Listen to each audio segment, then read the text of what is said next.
नमस्कार साथियों साथियों आज मैं तीन बड़ी खबरें लेके आया हूं। जी हाँ, तीन बड़ी खबरें हैं जो कि शिक्षा से जुड़ी काफी इंपॉर्टेंट है और ये खबरें आपको देखना बहुत जरूरी है। जी हाँ साथियों साथियों आज मैं बात करूंगा इस वीडियो में। सबसे पहले मैं बात करूंगा समायोजन के बारे में। क्या समायोजन 1.0 और समायोजन 2.0 रद्द होने के कगार पर है?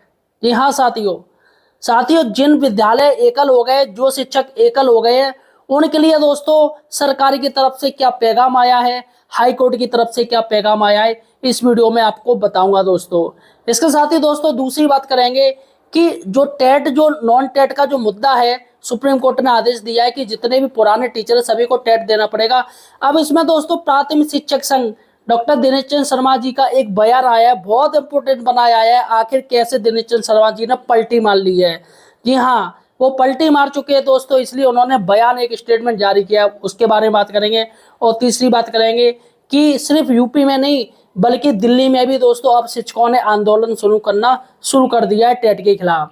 तो दोस्तों तीनों खबरें मैं आपको बताने जाऊंगा, लेकिन दोस्तों उससे पहले सही और सटीक जानकारी के लिए आप हमारे चैनल एम्प्लॉयड हेल्पर को सब्सक्राइब कर लीजिए। देखिएगा दोस्तों, यहाँ पर ही आपको सही और सटीक लेटेस्ट अपडेट आपको मिलती हैं, इसलिए आप कहीं मत जाइएगा, सिर्फ हमारे चैनल पे आइएगा। सारी A to Z आपको सही और सटीक जानकारी खबरें मिलेगी लेटेस्ट।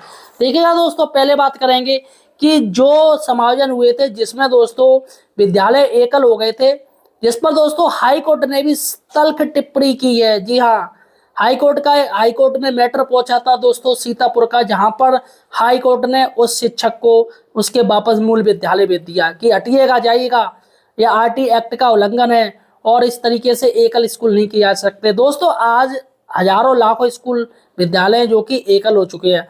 देखिएगा दोस्तों, यहाँ पर सुल्तानपुर BSA ने एक आदेश दिया है।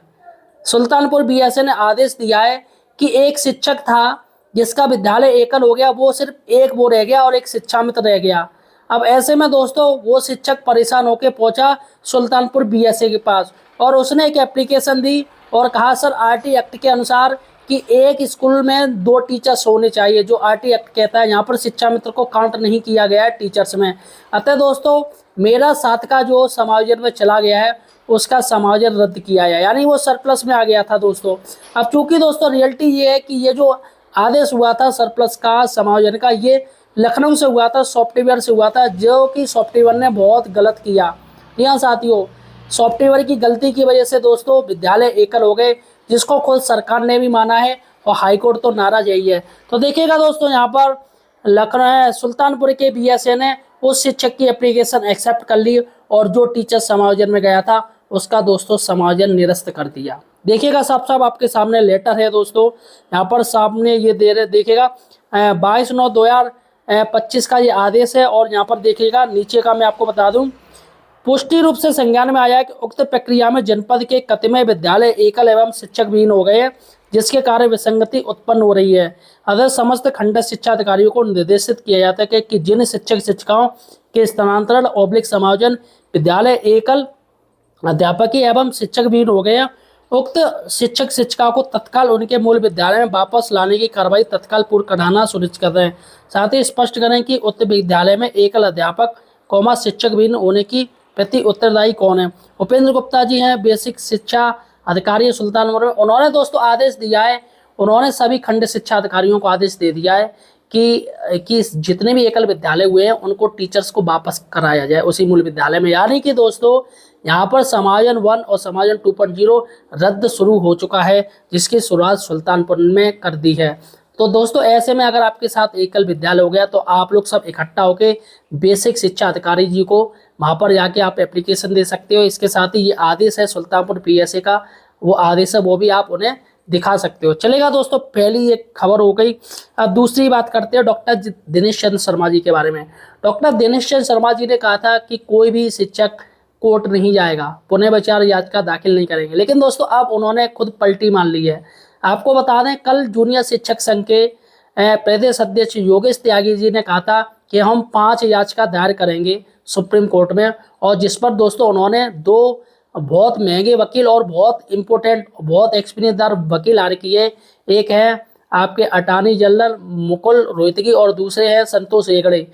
दोनों ही दोस्तों रिटायरमेंट है और केंद्र सरकार के ये वकील रहे हैं, इनकी फीस दोस्तों एक सुनवाई की 20 लाख रुपए आप मान लीजिए, 20 लाख रुपए वो लेते हैं। आप सोचिएगा 40 लाख रुपए इन दोनों की जज की फीस रहेगी दोस्तों।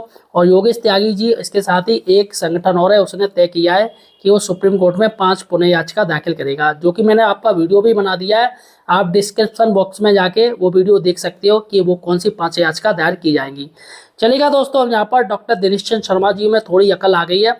अब उन्होंने दोस्तों एक ट्वीट किया है, देखिएगा क्या ट्वीट किया है।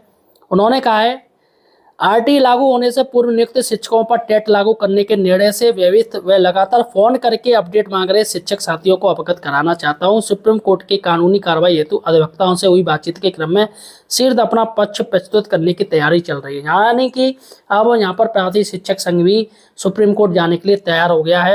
यहाँ पर देखिएगा, आरटीआई लागू होने से पूर्व नियुक्त शिक्षकों पर टेट लागू करने के निर्णय से व्यथित व लगातार फोन करके अपडेट मांग रहे शिक्षक साथियों को अवगत कराना चाहता हूं। सुप्रीम कोर्ट में कानूनी कार्रवाई हेतु अधिवक्ताओं से हुई बातचीत के क्रम में शीघ्र अपना पक्ष प्रस्तुत करने की तैयारी चल रही है। आप सब भली भांति जानते हैं इस समस्या के पीछे एनसीटी के भ्रामक शपथ पत्र और 23 अगस्त 2010 के पैरा 4 को स्पष्ट न करना है। एनसीटी को भारत सरकार के निर्देश के बाद इस समस्या का हल है, इसलिए भारत व्यापी आंदोलन हेतु अन्य राज्यों से लगातार वार्ता चल रही है।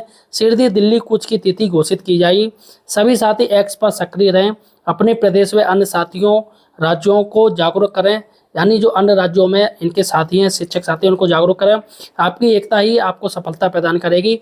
आपका सदैव नारा रहा है कि हर जोर जुल्म की टक्कर पर संघर्ष हमारा नारा है। देश के लाखों शिक्षकों की कोई जीविका छीन ले, इसे किसी कीमत पर बर्दाश्त नहीं किया जाएगा। शिक्षक एकता जिंदाबाद। तो यहाँ पर दोस्तों, यहाँ पर पलटी मार चुके हैं डॉक्टर दिनेश चंद्र शर्मा जी। अब ये भी कोर्ट जाने की बात कर रहे हैं, यानी कि चंदा गैंग एक्टिव हो गया है और शिक्षकों से भर भर के चंदा मांगा जाएगा। लेकिन फिर भी मैं कहूँगा शिक्षक भाई थोड़ा ध्यान दीजिएगा, क्योंकि ये चंदा जो मांगा जाएगा इससे ये आपका चाहे कुछ भी हाल हो, लेकिन ये करोड़पति अरबपति जरूर बन जाएंगे।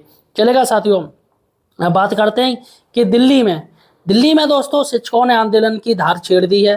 तो यहाँ साथियों, दिल्ली में भी दोस्तों यहाँ पर जो शिक्षक हैं वो माननीय मुख्यमंत्री जी रेखा गुप्ता जी को लेटर लिख रहे हैं। यहाँ पर देखिएगा, यहाँ पर क्या दे रहे हैं कि विषय 1 सितंबर 2025 के उच्चतम न्यायालय के निर्णय सिविल अपील भी लिखी है कि दिल्ली नगर निगम के शिक्षकों पर प्रतिकूल प्रभाव के संबंध में। यहाँ पर ये एडवोकेट हैं अमित ये खरखड़ी हैं, जो कि दोस्तों ये दिल्ली सरकार को लेटर भेज रहे हैं और इसमें ये कह भी रहे हैं कि सविनय निवेदन है उच्चतम न्यायालय के दिनांक 1/9/2025 से पारित लगभग अपने निर्णय द्वारा शिक्षक पात्रता परीक्षा की लगभग सभी प्रकार से अनुमान कर दिया है। उक्त निर्णय के परिणामस्वरूप दिल्ली नगर निगम के विद्यालयों में कार्यरत हजारों शिक्षकों की सेवा सुरक्षा कार्य स्थापित एवं गरिमा पर गंभीर संकट उत्पन्न हो गया है। तो यहाँ पर दिल्ली सरकार से दोस्तों यहाँ पर ये बात की जा रही है कि आप इसको रद्द कीजिएगा, आप उन्हें विचार याचिका डालिएगा उत्तर प्रदेश की तरह, जो कि डाली जा चुकी है। और यहाँ पर दिल्ली के दोस्तों टीचर मुझे लग रहा है सो रहे हैं सभी, क्योंकि दिल्ली के टीचर, दिल्ली तो राजधानी है, दिल्ली के शिक्षकों को तो आगे आना चाहिए और पुनः विचार याचिका दाखिल कर देनी चाहिए खुद के दम पे। लेकिन दोस्तों वो दिल्ली सरकार के भरोसे पर बैठे पड़े हैं और देखिएगा किस तरीके से उनको दगा दिया जाता है। बाद में फिर पछताएंगे, हाय दैया जे का होगा। फिलहाल साथियों ये 3 बड़ी अपडेट थी जो कि मैंने आपको बता दी है।